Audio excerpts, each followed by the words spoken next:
Hello everyone, welcome to the 17th episode of Industry Talks. It's Gökberk and this is İlkim. Today we are here with our special guest, Mr. Delgado. Welcome and thanks for joining us. Thank you for inviting me. It's a pleasure to be here with you. We are doing this session on behalf of Professors Mr. Sabröz and Dilek Demirbaş and under the Istanbul Commerce University's Department of Industry Policies and Technology Management. In first part of the session, we're gonna, ask our questions to our guests. Then later on, if we have enough time left, we're gonna accept additional questions from the audience outside. So, welcome, sir. We have some questions for you. We're gonna ask to you one by one, Yes, if you're ready. Yes, please. Our first question is, could you tell us about yourself? Yes, of course. My name is Jose Delgado. Mm-hmm. I am originally from Argentina, but I'm living in Turkey for the last 7-8 years now. So I'm very familiar with Turkey. Mm-hmm. I find very comfortable both studying and living here and working as well. So yes, I have a master's degree in economics, and at the moment I am pursuing my PhD in Istanbul University. Yeah, also we do our PhD in Istanbul Commerce University under the root of Industry Policy and Technology Management. I myself been working on microstrip patch antennas research and development. And İlkim, your thesis? Oh yeah, I think I should mention about my works a little. Yes. I'm working on technological agriculture. Yes, I'm working for agriculture. My master thesis was about Industry 4.0 and agriculture policies. Now I only focused on agriculture because as you know that world population is growing rapidly and there is not enough food for everybody and water. Same as. That's why we should produce agricultural products more and immediately. Yes. That's why I'm working on it. Wonderful. Like Wonderful. this. Sir, how did you start the journey of blockchain studies? What was your motto? Yeah. Since I finished my undergraduate studies back in Argentina, at the moment was the very early stage, like it was a starting point of blockchain technologies, and many of my friends in Argentina were they were very motivated to work with blockchains, bitcoins, and so on. So at that moment, I was mostly rejecting the idea of this technology, especially because when you come from the economic background, you find not you don't accept these things at the beginning, because you say, how can you create money? How can everything has to be digitalized and so on? But my friends, yes, they started to work on it, and by the time I get very interested as well, because every technological progress is better for our daily life.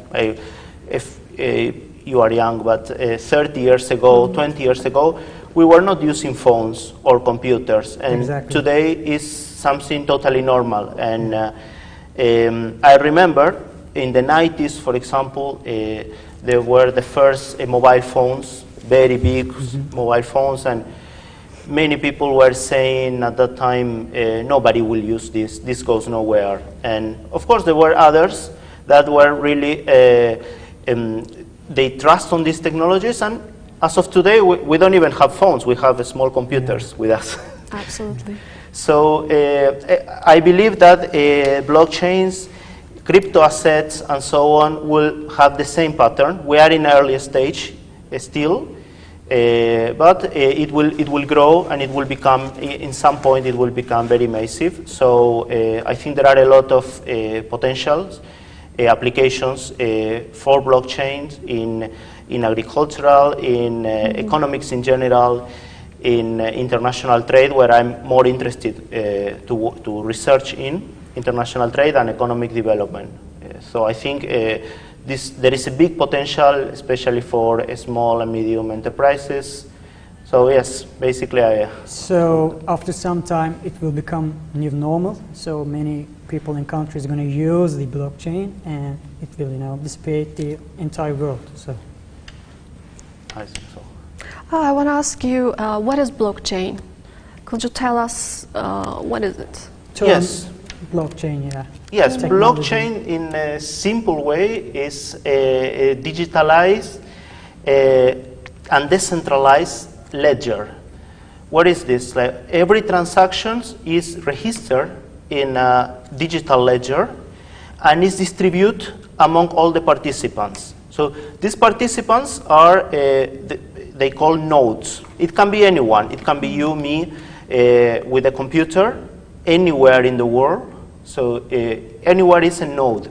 So whenever any information is entered in the system, they all register this. Mm-hmm. So once certain amount of data is accumulated, you create a block. Mm-hmm. And all this information is shared with all the participants in the node. Okay? In the network with every node. So once they accumulate a certain amount of data, they close the block and they need to connect with the next block. In order to do this, they have to basically they have to guess a cryptographic code, and they can create the next block, and so on and so on and so on. The first block was created when the Bitcoin started in 2009, and so this is basically the blockchain. You are connecting all the information, all the data, and it's all registered there. The main advantage of this is that it's not centralized in one institution. Okay, it's shared with all the members, and any of them can validate the transaction. So this is why it's also very safe, because it cannot be modified. Eventually you can copy one of the blocks, but in order to be recognized by the rest, you have to copy all the chain before. Mm-hmm. And this is physically, technologically impossible to do. I mean, it demands a lot of a big structure that nobody will do it, because it's impossible. So these are the main characteristics of the blockchain. You can store data. You can come across to any of the blocks and control when did you send some information to me, for example. Maybe you sent to me in 2016 something, we have a transaction, and anyone can come and certify that yes, in 2016, in October 1st, Mr. Oğuz sent some bitcoins, for example, to Mrs. Ilkim, and yeah, this happened. So this information cannot be changed. So at the same time, it's decentralized. No one can centralize this information. So why this is important, first of all? Because as of today, there are many central institutions that storage all the information. And if something happened to one of those institutions or one software or their software, this information can be either modified, can be lost, and there is no other participants who can certify this change. That's not going to happen in the blockchain.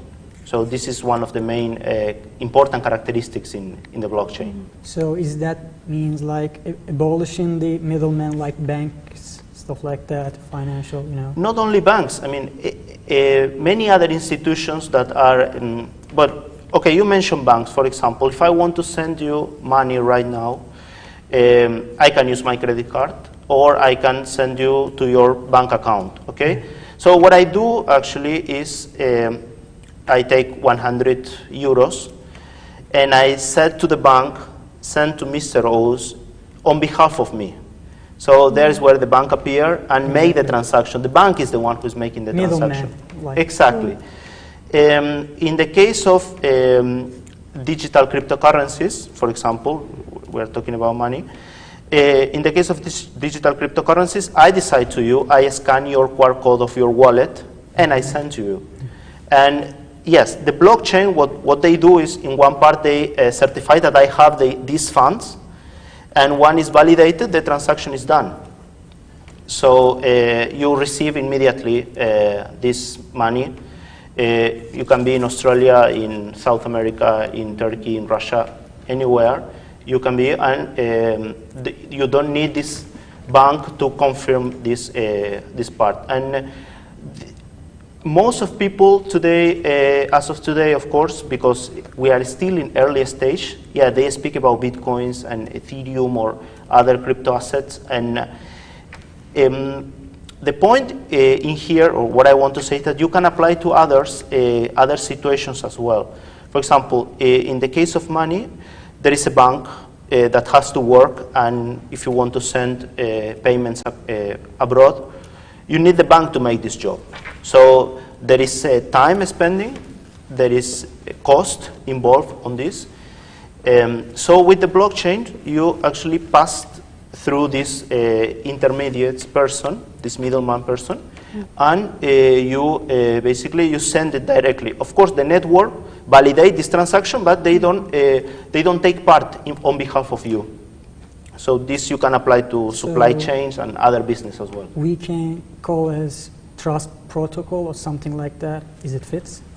Yes, that one is much more technical. It's a bit much more complicated to speak about the protocols that they have to follow. But the main idea in the blockchain is that when all the members, all the participants, all the nodes agree on some rules to follow, yes, you use it for your business. Okay, blockchain, how can be used in international trade?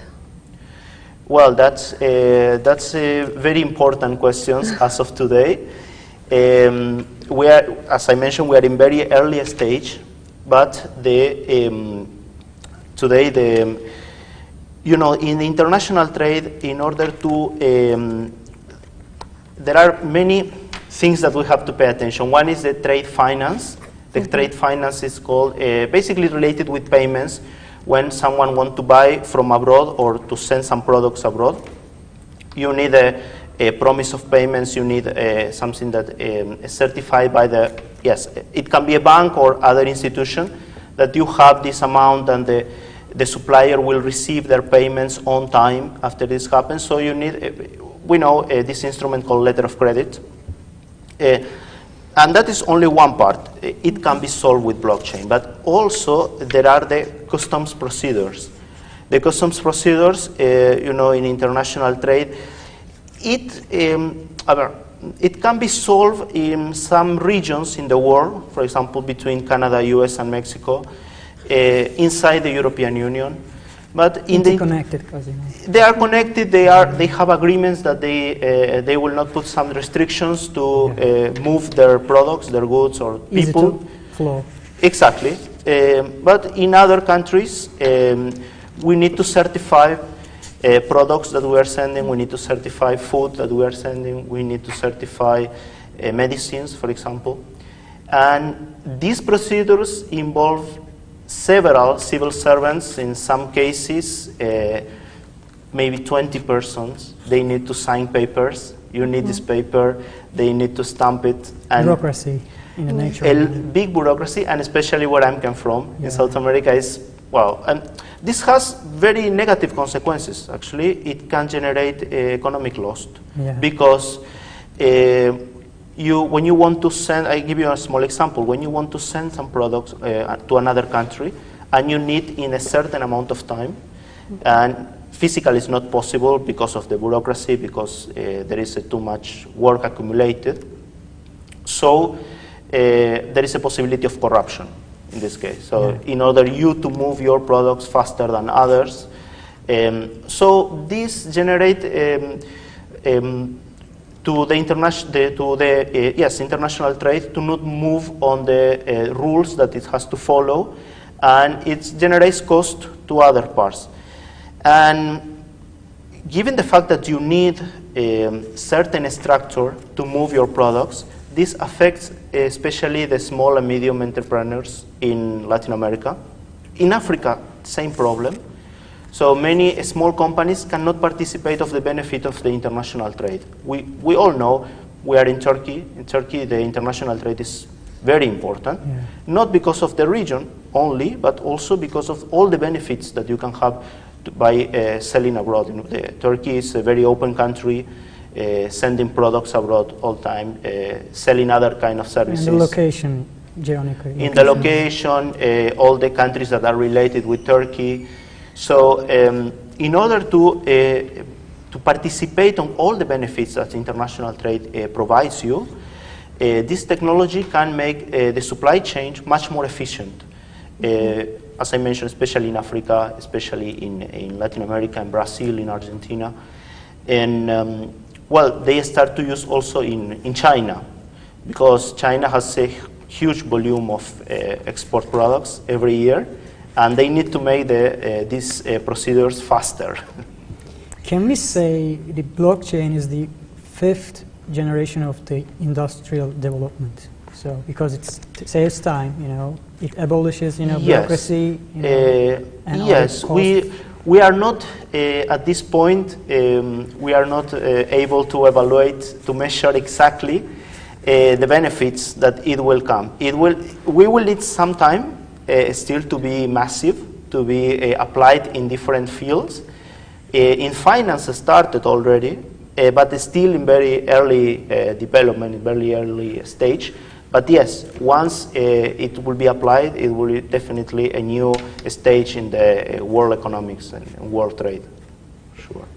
So how do the companies utilize the blockchain? So, I mean, like, what are the recent projects, you know, they do? Okay, so as of today, there are a few banks working in the supply chain. Okay, the main advantage, what they are doing is that companies can submit all their data, all their products, and track all the movements that the products is doing up in the whole world. And this will give them certain information about the finance situation, the transactions that these companies are doing, where they are selling, how they are selling, and the most important thing is that when you avoid some bureaucratic parts, this information cannot be modified. So the information is totally is under control. I mean, you can come and verify. You can come that this happened, and in the end, you can take decisions with this information. So the projects that already started in Singapore a few years ago, in 2018. Can I say the name of the companies? IBM and the shipping company Maersk. They are also using blockchain to their movements, to their normal operations in the shipping, in the supply chain. So even they are still evaluating this. They are already showing the benefits of using this technology, and definitely in the future will go farther even. And yes. So. You have a question? The next question is, how long can take governments either use or regulate blockchain-related projects? Well, that will take time as well, because continue with the example of IBM and Maersk. When they start the project, blockchain is based on trust. So I trust that you will follow rules, to make it simple. So given this new technology, every agent, as it happened in normal economic world, every agent try to take the most benefits for their own part, okay?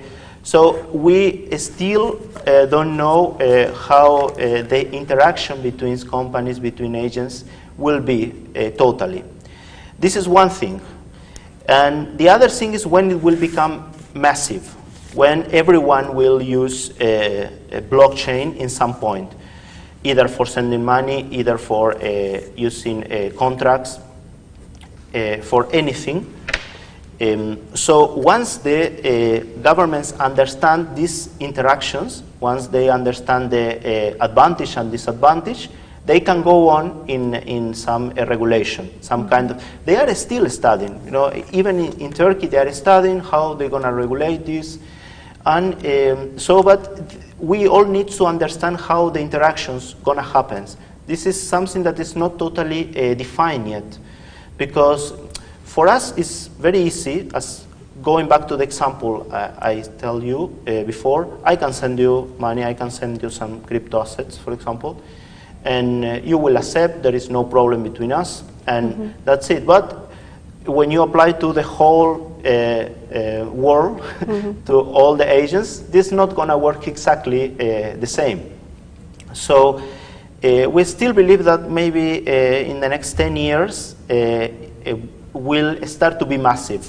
It will start to be like a mobile phone use, as I mentioned previously. So in the meantime, yes, they will still working in regulation. They will probably start to regulation for some products, maybe some agricultural products, for example, which is very important, especially in developing countries. And yes, and after this, we will see as a part of our life, as a totally part of our daily life. So, for sure. As far as I understand, the blockchain is really potential for the developing countries to compete with the developed ones. Am I right?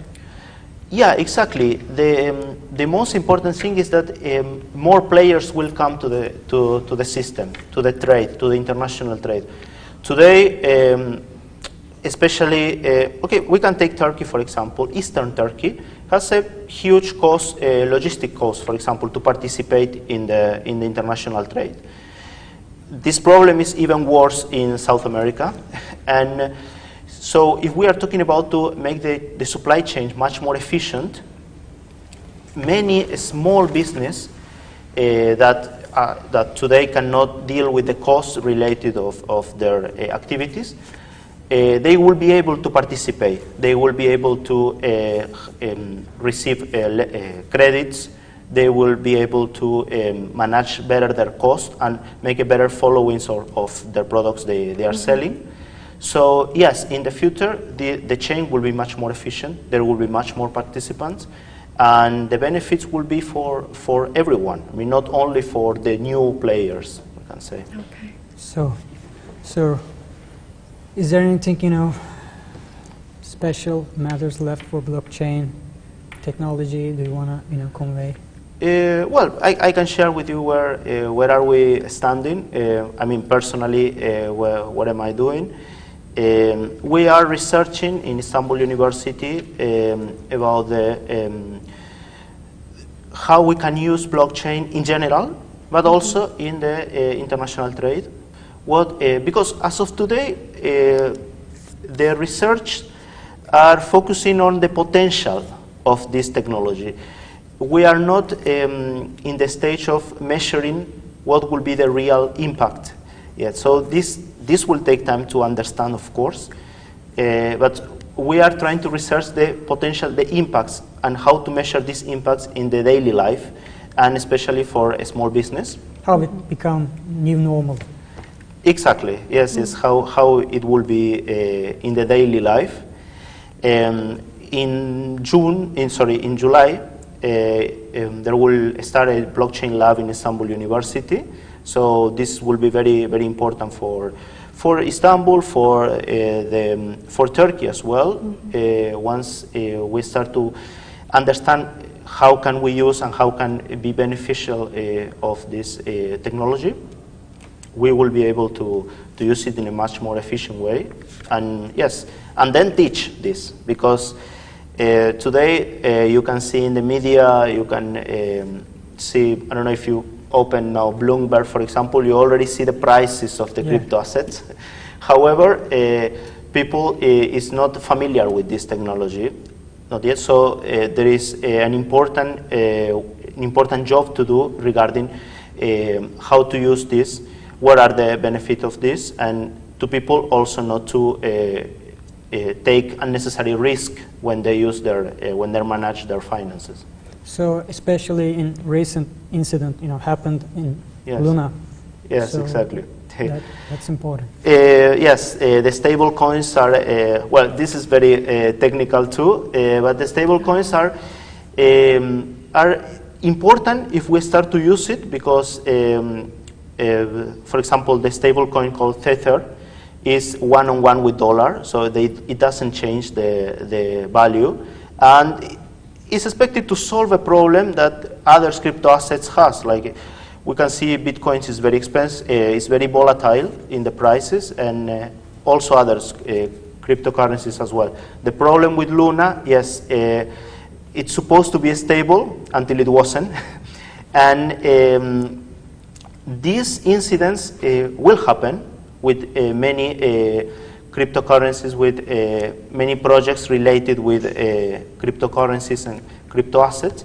However, this is part of the development of this business, so we will see similar situation, but we shouldn't take as these incidents in cryptocurrencies as a problem of the blockchain. So the blockchain is the technology behind the cryptocurrencies, so we shouldn't think that it will fail. That's important, because so many people think that blockchain is only related to finances. So yes, you have to divide clearly. And this is why many people probably will take some wrong decisions about their finances, and information is super important. Information, you have to just call anyone who is familiar with this before taking a decision, and you will be able to have some knowledge before starting on this work. But as soon as you start, it's also good, because you will get familiar with this and the evolution of this, which is changing constantly. The changes in this technology is very fast, and yes, we are running after this. Yes, today, tomorrow, yes. So, thanks for joining us today. Thanks for sharing your valuable time with us. We're gonna give you our gift, which is our technology management book, written by our Professor Sabri Öz and other beloved professors as well, technology management book. And also, this is the other book, which is Technology Management and Industry Policy. So, thank you. You should sign it, because he has a have part of this book section on it. So, thanks for joining us again. No, thank you very much. Thank you very much for joining us. So, today we covered the technology blockchain, and we asked the details of the blockchain with Mr. Delgado, and he answered, clearly stated every point of the blockchain. Thanks for joining us, and that's it. So we did our show in behalf of Istanbul Commerce University under the roof of Industry Policies and Technology Management, and thanks to Mr. Sabri Öz and Dilek Demirbaş. Thanks for watching.